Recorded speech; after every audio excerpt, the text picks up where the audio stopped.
إلى أرواح المؤمنين والمؤمنات رحم الله من قرأ الفاتحة.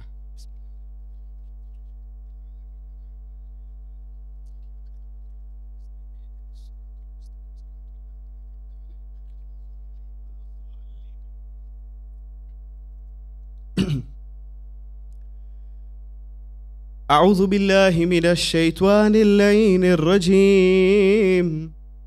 بسم الله الرحمن الرحيم. الحمد لله رب العالمين وبه نستعين إنه خير ناصر ومعين. الصلاة والسلام على أشرف الأنبياء والمرسلين شفيع المذنبين رحمة للعالمين سيدنا ونبينا وشفيع ذنوبنا وحبيب قلوبنا وطبيب نفوسنا الذي سمي في السماء بأحمد وفي الأرضين بأبي القاسم المصطفى محمد.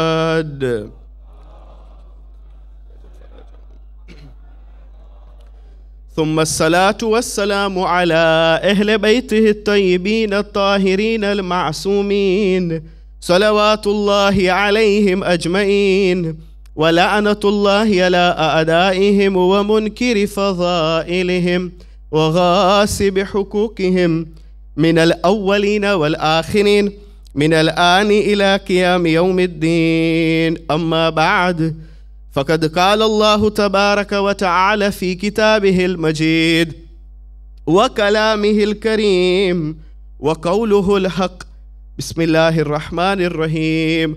وكل شيء أحصيناه في إمام مبين. آمنا بالله وصدق الله العلي العظيم. صلوا على محمد وآل محمد.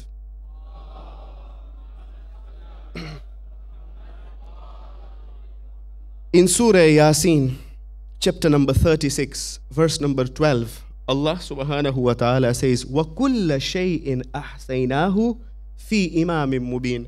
We have figured everything in the Imam. When Quran says that we have recorded everything in the Imam, the same Quran says about Quran itself, لَا رَتْبٍ وَلَا يَابِسٍ إِلَّا فِي كِتَابٍ مُبِينٍ. Ahsant.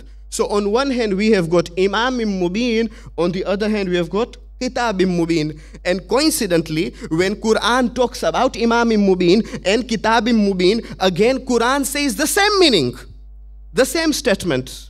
Only on one hand, regarding Imam Mubin, it is a positive statement saying that وَكُلَّ شَيْءٍ أَحْسَيْنَاهُ فِي إِمَامٍ مُبِينٍ.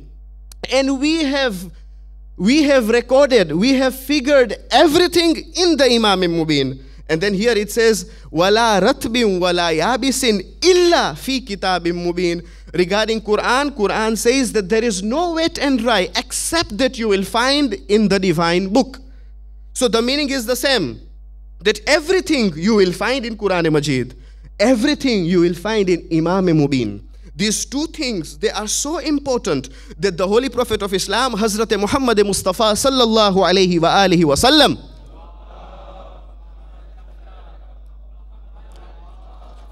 is quoted to have said that if you hold these two things, these two weighty things, you will never be astray. Just take hold of this. Hold these two things, Quran and Imam, or Kitab Mubin, Imam Mubin.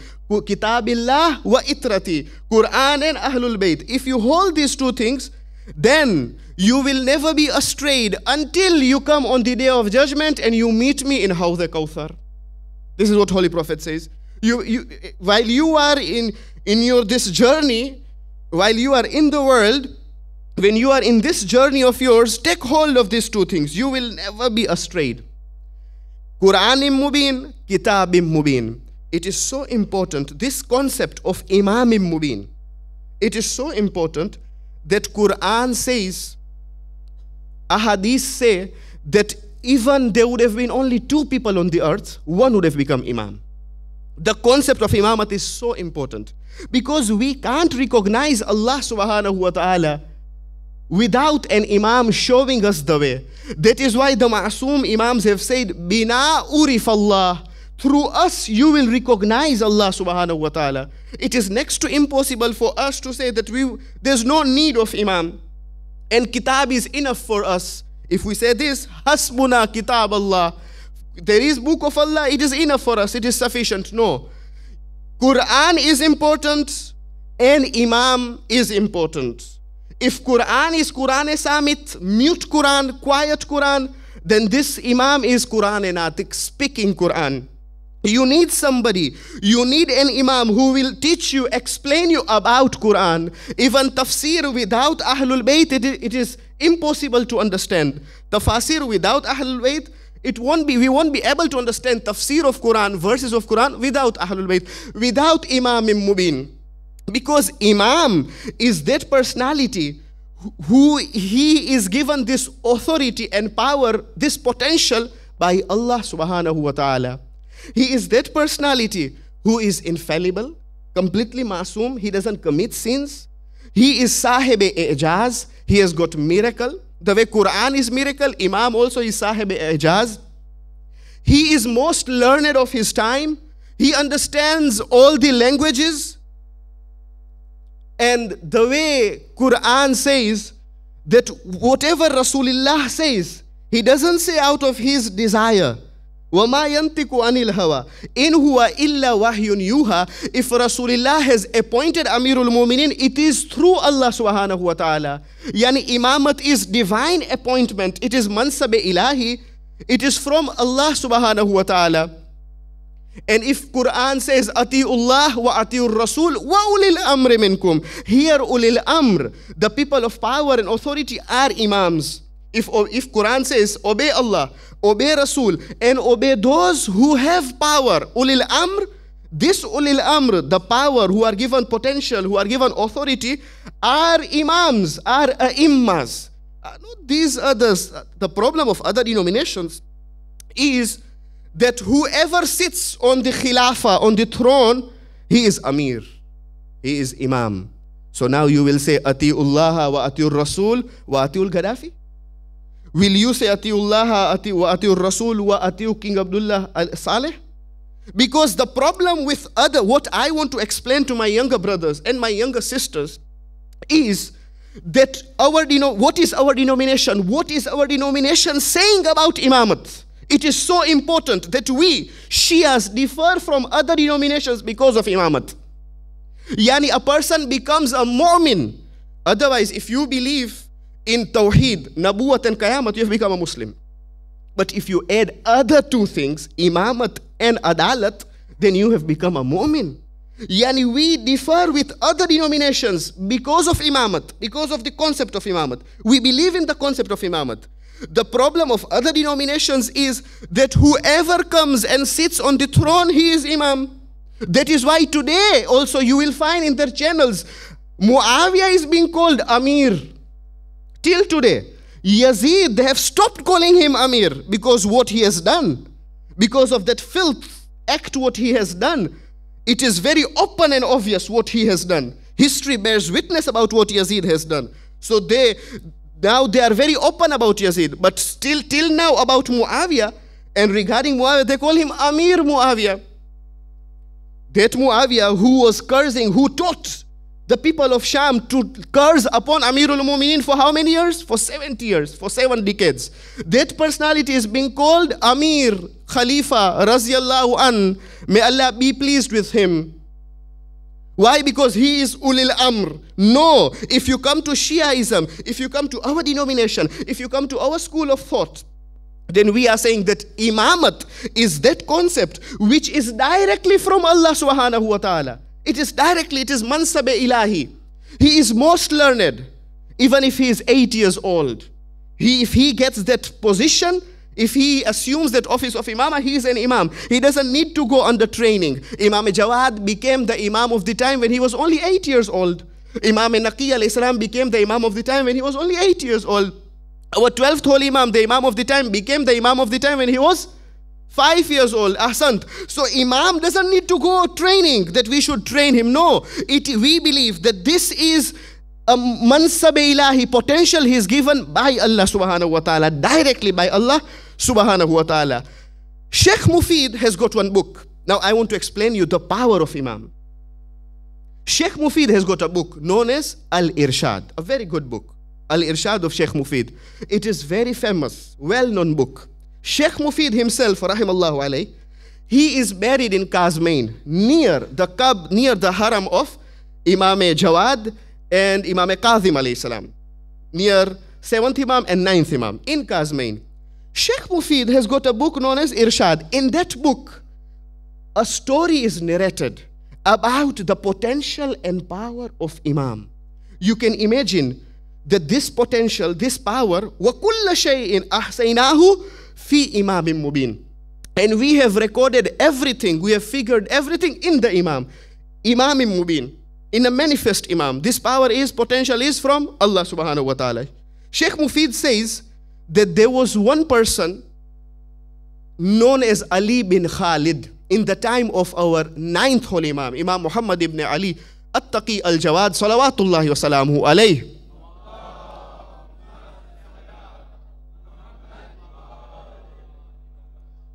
A person known as Ali bin Khalid, he was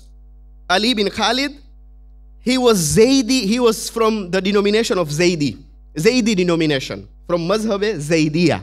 Zaydiya till now they are there, especially in Yemen. There are many Zaydiya in Yemen. This denomination, till today they are present. This denomination, this school of thought, they believe that their 4th Imam is Imam Sajjad, and their 5th Imam is the son of Imam Sajjad, known as Zayd, who gave sacrifice, Zayd, who was martyred, right, in Kufa. So they take him as their Imam. He belonged to that mazhab, Ali bin Khalid al-Zaydi. He was from Sham. He says, the Ali bin Khalid al-Zaydi, he says that I came to Samarra. Now this is Sheikh Mufid, he brings in his book Al-Irshad. Very interesting story. And I want to explain you the potential and power of Imam. He is given by Allah subhanahu wa ta'ala. Ali bin Khalid al-Zaydi, he says that I came to Samarra. When I came to Samarra, I heard there was rumors going on that there was a person, he is arrested. Why? Because he is claiming to be a prophet. Now since he is claiming to be a prophet, he is arrested. Ali bin Khalid al-Zaydi, Zaydiya mazhab, he says that I was amazed, I was anxious. I wanted to know that what could be the reason for him to claim that he is a prophet. And it's ajib, either he is mentally disturbed, because we all know that Rasulullah is the seal of the prophets. He is Khatamun Nabiyyin. He says that when I heard that he is arrested, I went to talk to a guard. And I said to this guard, I made friendship with him. He accepted, and I said, let me go and speak to him. He says, when I spoke to this person who was claiming that he is a prophet, he says that, Agha, you are funny. Don't you know that prophethood is ended with Rasulullah sallallahu alayhi wa sallam? He is Khatamun Nabiyyin, and you are claiming to be the prophet? This person says that since you have come to ask me, let me explain you. He says, these people, the people of Samarra and Abbasi Caliph Mu'tasim, la'natullah alayh. It was the time of 9th Imam, and the Caliph was Mu'tasim Abbasi, the Caliph of the time. He says, Mu'tasim and his people, they have put allegation on me. They have put tohmat on me. It is just an allegation. I have never claimed to be a prophet. I am the followers of Prophet and Amirul Mu'minin. I believe that Prophet is the last prophet. I believe that I am, in fact, believing that Imam Jawad is my 9th Imam. I never claimed that I am the prophet of the time. Then why are you arrested? He says, shall I give you the secret that why they have arrested me? They've put allegation. Now before I proceed, do know that tohmat is something very bad. Tohmat means that a person has not performed that thing and you put allegation on him. It is worse than ghibat, according to riwayat. It is so bad, tohmat, that people should it can cause breakups in the community. It can cause a big fuss in the community. To put allegation on someone who has not done that thing. Until and unless you have seen with your own eyes, then you can speak and you can, and that also if you speak behind on his back, it becomes ghibat.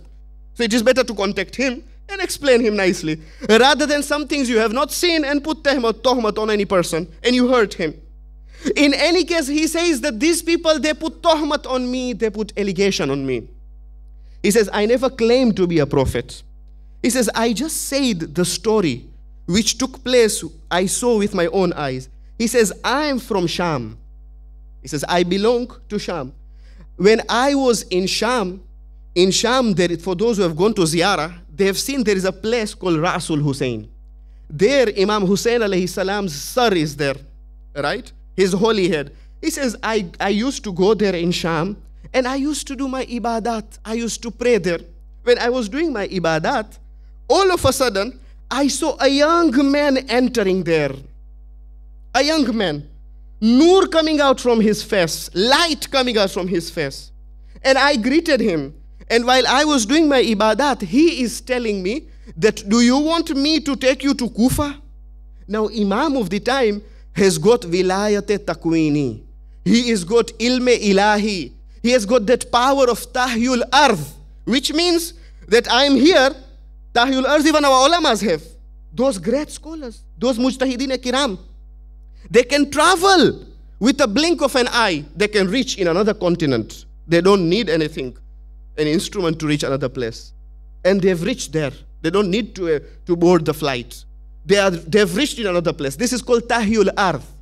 And this, even our ulamas have, right? Because of that power, because of their piety. So if our ulamas can have that power of tahyul ardh, that potential, imams cannot have. Because they are given this power by Allah subhanahu wa ta'ala. They are ulil amr. He says that when I was doing my ibadat, this person is saying, to Ali bin Khalid Zaidi, all of a sudden, I saw a person entering in, light coming out from his face, person who is Nurani. And he is telling me that, do you want to go to Masjid Kufa? He says, I looked at him. He says, he held my hand, and after a blink of an eye, we found ourselves in Masjid Kufa. This riwayah is there in the book of Sheikh Mufid, in Kitabul Irshad. He says, we were in Masjid Kufa. I want to explain you the power of Imam, the potential of Imam. We were in Masjid Kufa. And then this young man with nur on his face, he is telling me, pray here. There is sawab in praying in this masjid. After praying here, he says that, do you want me to take you to Qabr Payambar? To the grave of the Holy Prophet of Islam, Hazrat Muhammad Mustafa sallallahu alayhi wa sallam.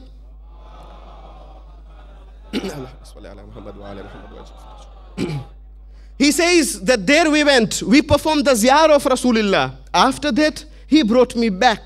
By holding my hand, after a blink of an eye, a twinkling of an eye, we found ourselves that we are in again Sham in Rasul Hussein. He says, this happened twice with me. This person says, to Ali bin Khalid Zaidi. This happened twice with me. Second time, we traveled all the way with Tahyul Ars. From Sham, Rasul Hussein, we went to Kufa. From Kufa, we went to Medina. Again from Medina, this was the itinerary. From Medina, we went to Kufa, and from Kufa again, we came to Sham. This happened twice. It took place twice.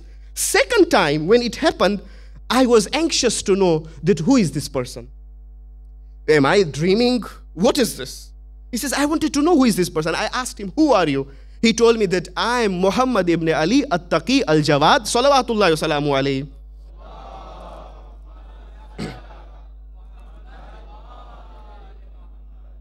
And Imam Jawad alayhi salam is known out of his generosity, that even Sunni ulamas in Baghdad, of Iraq, they go to Kazmain and they pray in Haram, and their hajats are accepted in the Haram of Imam Jawad alayhi salam. He says that I am Jawadul A'imma.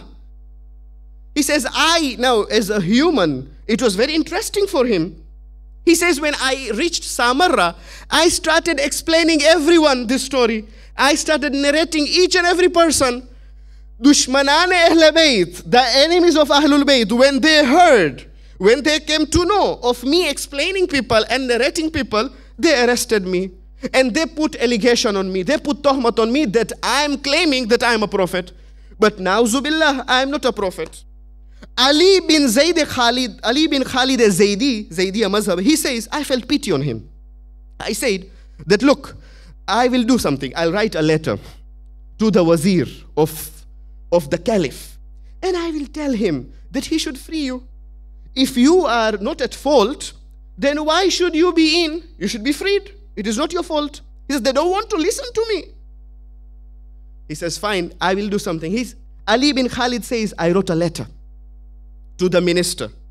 And when the minister had a word with the caliph, Mu'tasim Abbasi replied to the minister that tell him that Imam Jawad of his, who took him from Sham to Kufa and from Kufa to Medina, and that Imam Jawad who brought him back from Kufa to from Medina to Kufa and from Kufa to Sham, the same Imam should free him.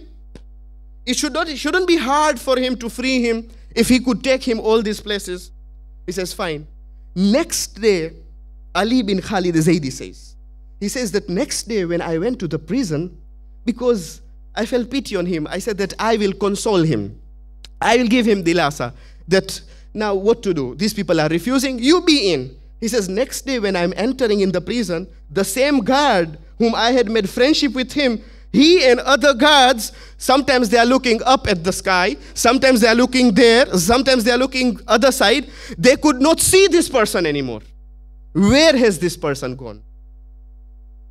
With the power and potential of Imam Jawad alayhi salam freed this person of Sham, this Shami person. He was freed.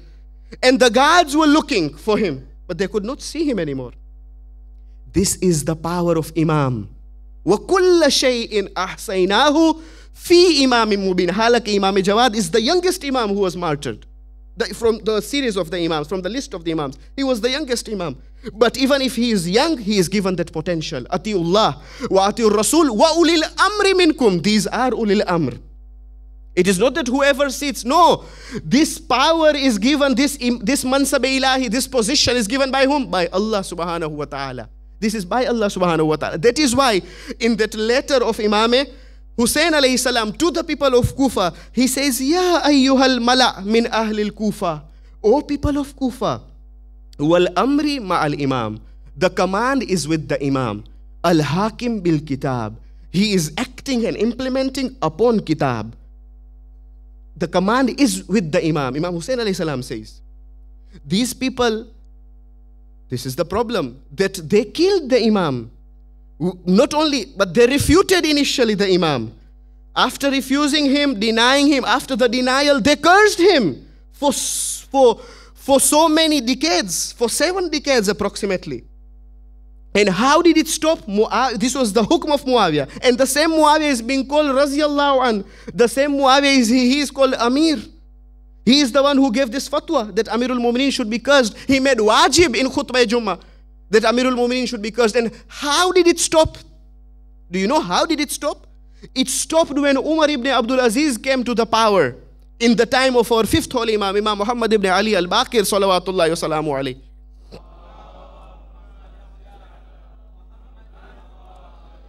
When Imam Baqir assumed the office of Imamah, when he became the Imam and Umar ibn Abdul Aziz became the Caliph, there were some things that Umar ibn Abdul Aziz introduced which were good things. One of them that he returned back Fidak to Imam Baqir alayhi salam. He started saying to people that now you start writing hadith, because after the death of the Prophet, the Khulafa say that now hadith should not be written. Why? Why hadith should not be written? Because it will get mixed up with Quran Majid. Who said so? Quran is from Allah subhanahu wa ta'ala. It can never get mixed up with Quran Majid hadith. But they said that no, hadith should not be written anymore. Umar ibn Abdul Aziz said that hadith should be written. And he stopped cursing Amirul Mu'mineen. Interesting thing, how did he stop cursing Amirul Mu'mineen? Because it is very hard. Something, one sunnah, one tradition, which is taking place on and on and on and on for 70 years, to stop it abruptly is not easy. How did he stop it? You see, when you want to change people's minds, you want to remove the opinion, bring another better opinion. Bring another fikr. Ulamas are saying, agar ek fikr ko mitana hai, to dusri fikr le aao.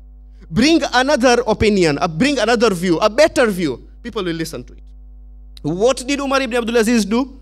He did that when he was Khalifa, and when he was delivering a sermon on Friday, Khutbah Jummah, he had planned with a Jew. He had taught a Jew, a non-Muslim. He said that when I'm busy delivering a sermon, you come to me and ask my daughter's hand and propose my daughter. And when this Khalifa was delivering a sermon, Friday sermon, Umar ibn Abdul Aziz, and this Jew came and he greeted, and then he started saying to the Caliph that, "Oh Caliph, I want to propose your daughter.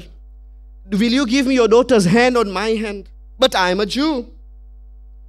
So people were amazed, and the Caliph says, "Yes, I'm ready to give you my daughter." This was planned, it was pre-planned. He says, "I'm ready to give you my daughter. But oh Caliph, I'm a Jew, still you agree?" He says, because we know that Muslims do not give their daughters to non-Muslims, and I am a Jew. But I have a question at the same time, that your prophet has given his daughter to Amirul Mu'minin, who is being cursed in your environment, in your sermons. Now how is it possible? He is posing a question. A Jew is posing a question to the Caliph. Now when the Caliph heard, and the Caliph is saying that we better stop this then, because Ali doesn't deserve to be cursed. Why should he be cursed? And then at that time, in that environment, people started praising, eulogizing Amirul Mu'minin. Somebody would say that, how can we curse? It is very true. An outsider is telling us that Ali doesn't deserve to be cursed. Then why should we curse him? When this Jew brought this fikr, but it was pre-planned, he was taught by the Caliph, Umar ibn Abdul Aziz. And how did Umar ibn Abdul Aziz bring this opinion, this view? Because he himself had a Shia teacher. The Shia teacher had taught him. He had the teachings from beforehand. That is why he taught this Jew. And people stopped cursing Amirul Mu'minin from that time. Otherwise, till today, you would have been hearing cursing of Amirul Mu'minin from their mosques.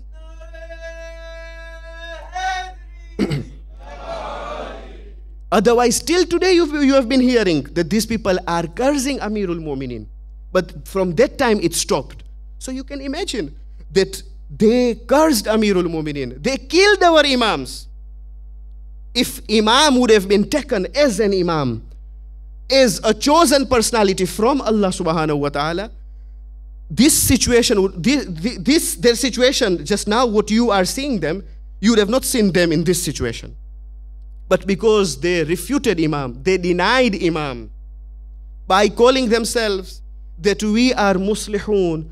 وَإِذَا قِيلَ لَهُمْ لَا تُفْسِدُوا فِي الْأَرْضِ قَالُوا إِنَّمَا نَحْنُ مُصْلِحُونَ.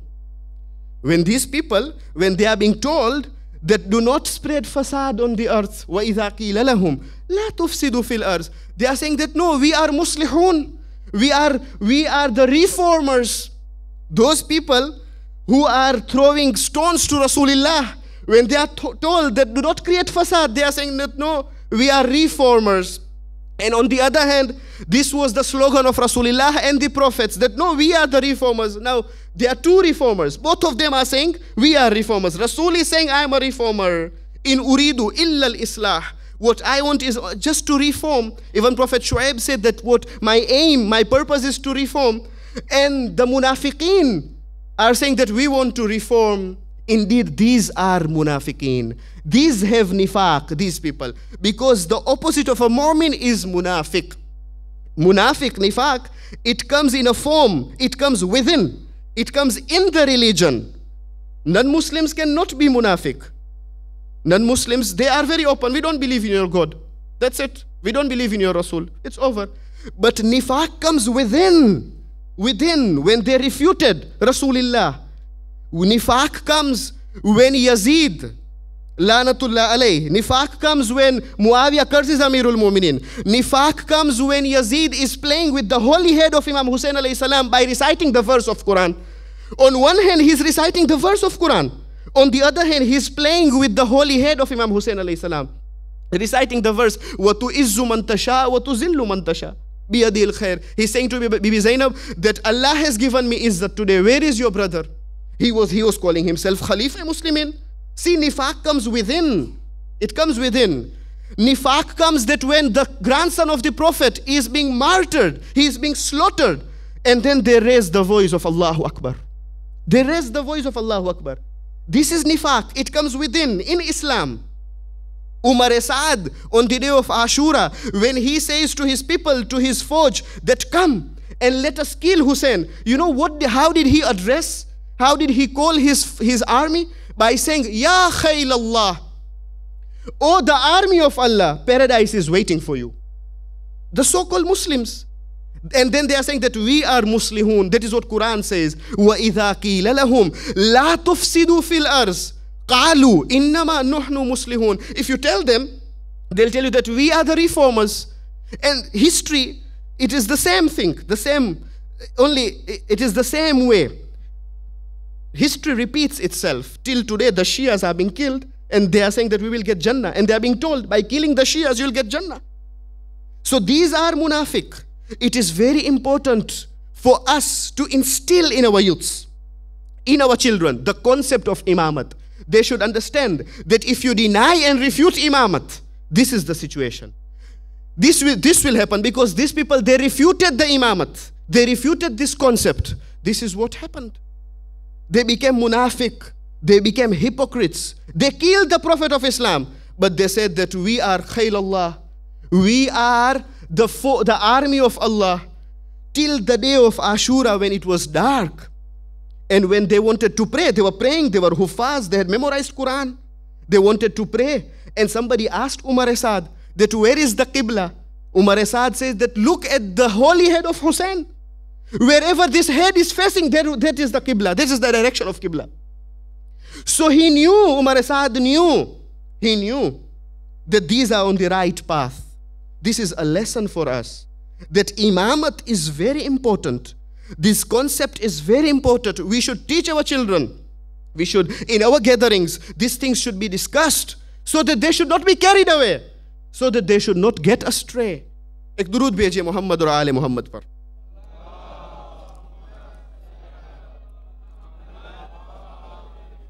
बारे दीगर बाबा से बुलंद सलवात पढ़िए.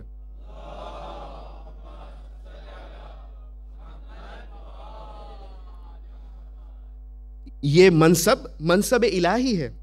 जब हम कहते हैं कि अमीरुल मोमिनीन पहले इमाम है, तो वो अल्लाह की तरफ से है, क्योंकि रसूल ने ऐलान किया और हमारे पास दलील है, हमारे पास अहादीस है, वो हदीस भी मोतबर है. अगर तुम कहते हो कि तुम्हारा शख्स जिसने तुमने खुद चुना है उनको, तुम्हारे पास अगर हदीस है तो वो हदीस लाओ.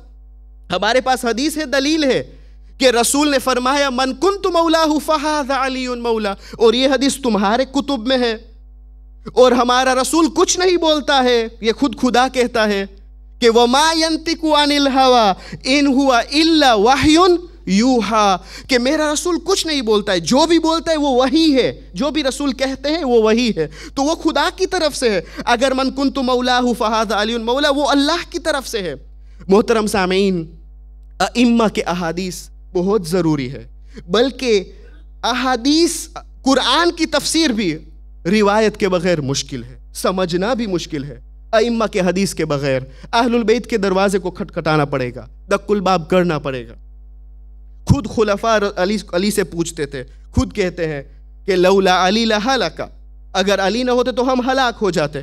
खुद उन लोगों ने कहा अहलुल बैत के बगैर, इमाम मुबीन के बगैर बहुत मुश्किल है. इंसान इस्लाम को नहीं समझ पाएगा, कुरान को भी समझ नहीं पाएगा. हम उन लोगों में से नहीं जो कहे कि हस्बुना किताब अल्लाह, खुदा की किताब काफ़ी है.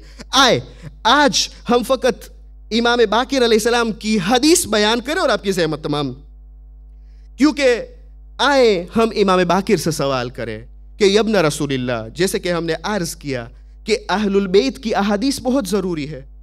इमाम बाकिर से सवाल करें कि अगर हम अच्छाई चाहते हैं, खैर चाहते हैं, तो हम क्या करें. हर इंसान खैर चाहता है. इमाम बाकिर अलैहिस्सलाम की हदीस है, क्योंकि इमाम वक्त होता है और इमाम की अहादीस नूर है और हमारी ज़िंदगी को बदल सकती है, ہماری پوری زندگی میں تبدیلیاں آ سکتی ہے ایک حدیث سے، اگر انسان غور کرے، اگر انسان فکر کرے۔ امام باقر فرماتے ہیں کہ یہ حدیث انیشل احادیث میں سے ہے کہ جب خداوند کریم نے، حدیث قدسی میں سے ہے، خداوند کریم نے آدم سے مخاطب ہو کر خدا نے کہا، امام باقر فرماتے ہیں کہ اے آدم، اگر دنیا کی اچھائی چاہتے ہو تو یہ 4 سٹیٹمنٹس پر تم غور کرو۔ ایک حدیث ہے لیکن اس میں 4 سٹیٹمنٹس ہیں۔ اگر دنیا کی اچھائی چاہتے ہو، آج کی شب یہ ہدیہ ہے، یہ پیغام ہے امام باقر کی طرف سے، اور ہم اس حدیث پر عمل کریں۔ امام باقر فرماتے ہیں کہ خداوند کریم نے آدم سے کہا کہ اے آدم، یہ 4 چیزیں پر غور کرنا، اگر تم نے غور کیا تو تمہاری زندگی سنور جائے گی، تمہاری زندگی بدل جائے گی۔ یہ اگر اچھائی چاہتے ہو، خیر چاہتے ہو تو اس 4 چیزیں پر تم غور کرنا۔ پہلی چیز فَأَمَّا الَّتِي لِي، جان لو کہ یہ پہلی چیز فقط میرے لیے ہے۔ فَأَمَّا الَّتِي لِي، فقط میرے لیے ہے، اور وہ کیا ہے؟ وہ خدا کی عبادت۔ خدا کہتا ہے کہ فقط میری عبادت کرو۔ خدا کہتا ہے فَأَمَّا الَّتِي لِي، فقط میری، فَلَا تُشْرِكْ بِي شَيْئًا فَتَعْبُدُونِي وَلَا تُشْرِكْ بِي شَيْئًا، فقط میری عبادت کرو اور کسی کی شرک، کسی خدا کو کسی کے ساتھ شرک مت کرو۔ فَتَعْبُدُونِي وَلَا تُشْرِكْ بِي شَيْئًا، یہ پہلی چیز ہے۔ اگر آپ تاریخ میں نگاہ کریں تو آپ کو بہت سے واقعات ملیں گے، بہت سے شخصیات ملیں گے کہ جنہوں نے سخت منازل اور سخت مرحلے سے گزرے ہیں لیکن کبھی بھی شرک نہیں کیا، انہوں نے کبھی بھی شرک نہیں کیا۔ مثلا جناب آسیہ، فرعون کی زوجہ، کہ خدا نے کہا قرآن میں کہ یہ رول ماڈل ہے مومنین اور مومنات کے لیے، یعنی جناب آسیہ، جیسے مومن آل فرعون، جیسے مومن آل فرعون کی زوجہ حزبیل، مومن آل فرعون کا نام حزبیل تھا، حزبیل کی زوجہ جس کے بارے میں ملتا ہے کہ وہ بیوٹیشن تھی، حزبیل کی زوجہ ہیئر ڈریسر تھی۔ ایک مرتبہ ان فرعون کے محل میں ان کا آنا جانا تھا، رشتہ دار بھی تھے آپس میں اور ان کی بنتی تھی، لیکن وہ ایمان رکھتی تھی اللہ پر، خدا کے موسیٰ کے خدا پر ایمان رکھتی تھی۔ ایک مرتبہ جب وہ پیلس میں گئی، فرعون کے پیلس میں، کیونکہ وہ بیوٹیشن تھی، ہیئر ڈریسر تھی، جب وہ کوم کے ساتھ کنگھی کر رہی تھی، فرعون کی بیٹی کو کنگھی کر رہی تھی کہ اچانک وہ کوم گر گیا۔ جب وہ کوم گر گیا، ہیئر برش جب گر گیا تو اس نے خدا کا نام لیا، ذکر کیا خدا کا، اے خدا کہہ کے اس نے اس کوم کو اٹھایا۔ تو فرعون کی بیٹی نے کہا کہ کس خدا کی بات کرتی ہے آپ؟ میرے بابا کے بارے میں آپ بات کرتے، کس خدا کو آپ نے پکارا؟ فرعون کو پکارا، کیونکہ فرعون کہتا تھا نا انا ربکم الاعلی۔ تو زوج مومن آل فرعون نے کہا کہ میں اس خدا کو پکارتی ہوں جس نے تمہارے باپ کو حیاتی دی اور تمہارے باپ کو موت دے گا۔ میں نے اس خدا کو پکارا۔ اب بات پہنچ گئی فرعون کے کان پہ، اور فرعون نے کہا، ان کو طلب کیا۔ فرعون نے کہا کہ میں ایک ایک بچے کو تمہارے اور تمہیں خود کو تنور میں، گرما گرم تنور میں تمہیں ہم مار ڈالیں گے، جان سے مار ڈالیں گے۔ ان کے سب بچوں کو شہید کیا گیا، لیکن پھر بھی کہا کہ میں شرک نہیں کروں گی۔ پھر فرعون نے کہا ابھی تک وقت ہے، تمہارے بچوں کو ہم نہیں ماریں گے، تمہیں بھی ہم تنور میں نہیں ڈالیں گے اگر تم میری خدائی کو قبول کرو۔ کہا نہیں، میں تمہاری خدائی کو قبول نہیں کروں گی، میں اگر قبول کروں گی تو موسیٰ کے خدا کو قبول کروں گی۔ یہی خدا کہتا ہے نا کہ فَتَعْبُدُونِي وَلَا تُشْرِكْ بِي شَيْئًا۔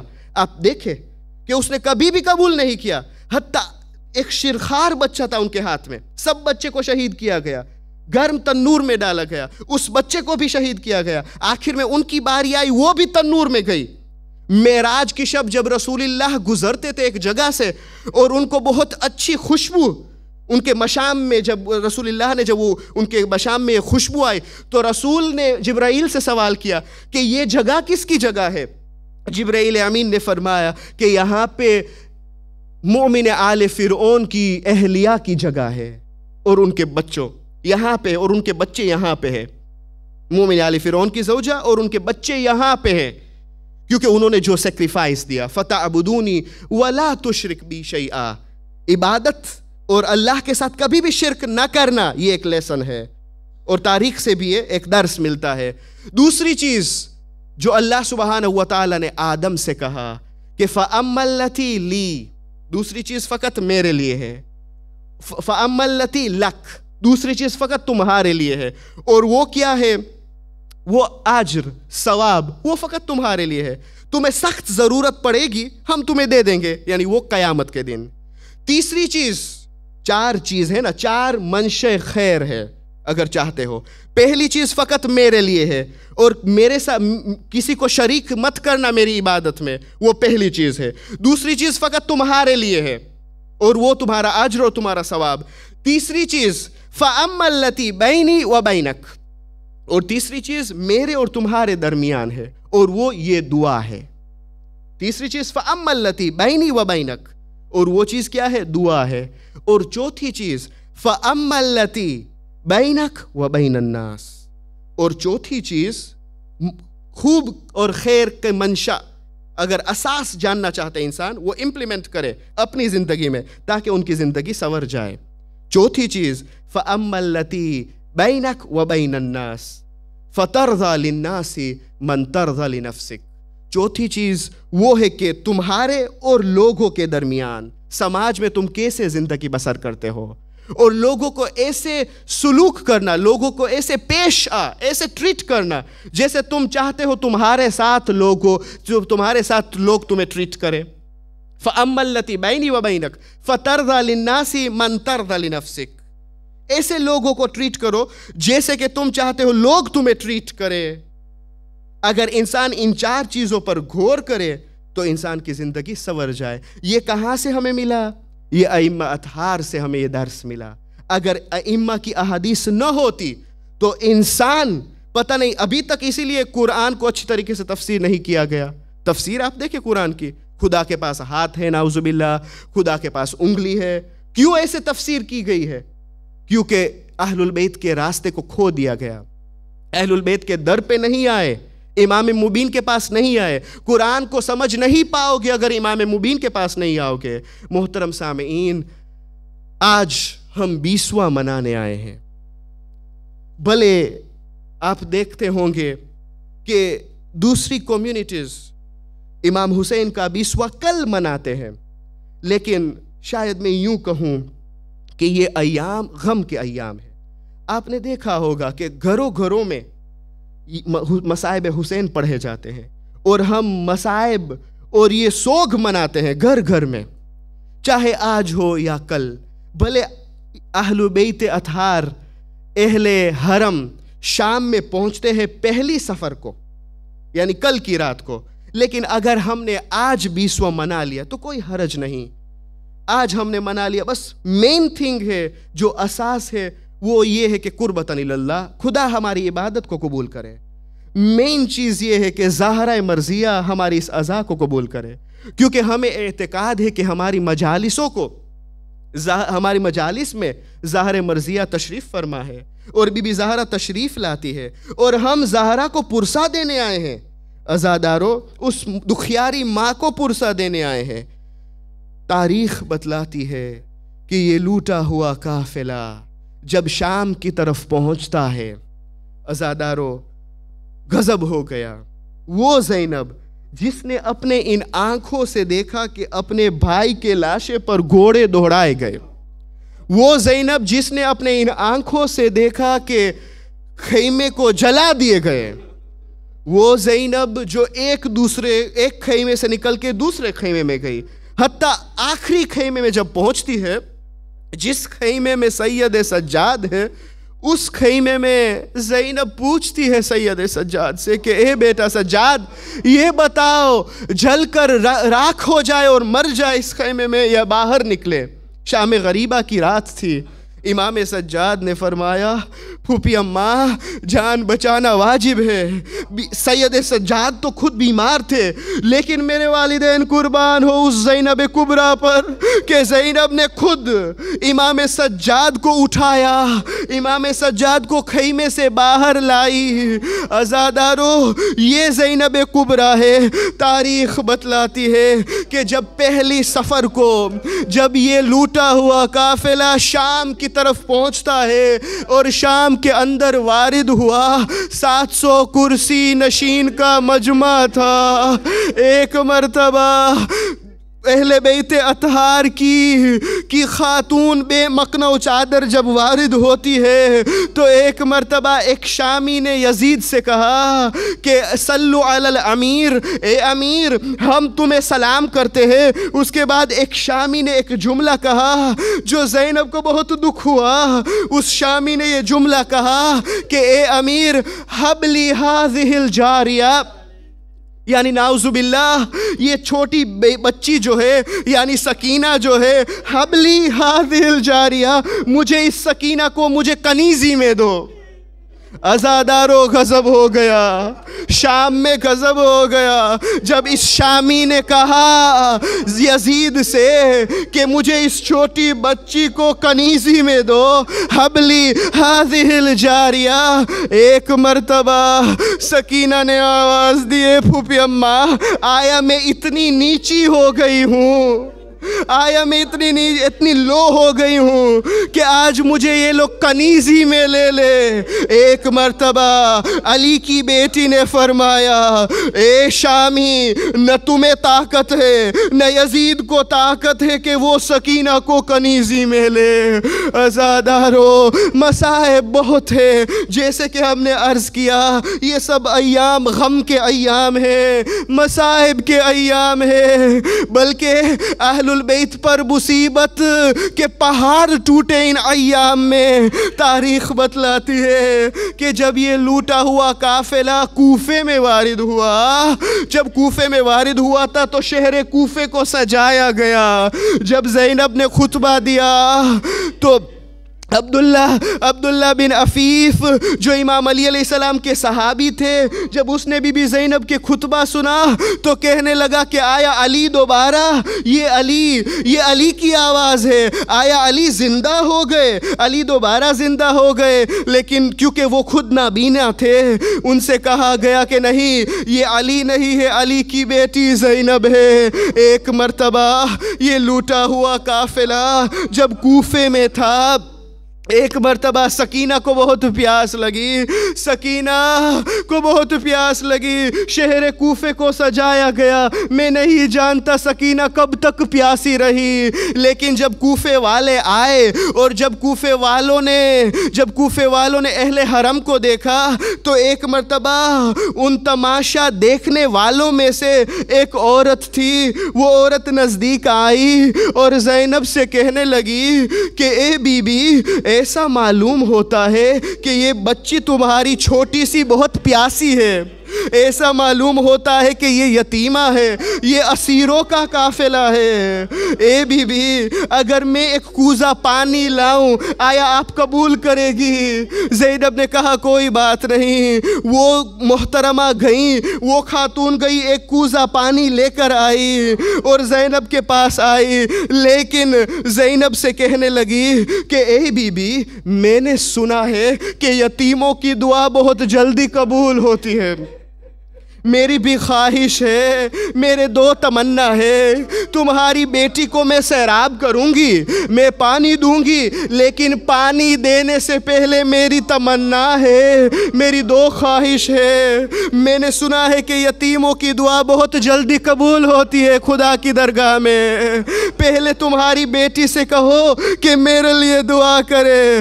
زینب نے سکینہ سے کہا اے سکینہ تمہارے ہاتھ کو بلا بلند کرو آسمان کی طرف اور اس خاتون کے لیے دعا کرو. چھوٹے چھوٹے ہاتھ اٹھے دعا کے لیے. زینب نے اپنے ننھے ننھے ہاتھ کو اٹھایا آسمان کی طرف اور اس بی بی سے مخاطب ہو کر کہنے لگی کہ اے بی بی تمہاری کون سی دعا ہے؟ اس محترمہ نے کہا کہ پہلی دعا یہ ہے کہ خداوند کریم سے دعا کرو کہ میرے بچے یتیم نہ ہو جس طرح تم یتیمہ ہوئی. سکینہ نے دعا کی کہ پالنے والے جس طرح میں یتیمہ ہوئی ویسے ان کے بچے یتیم نہ ہو.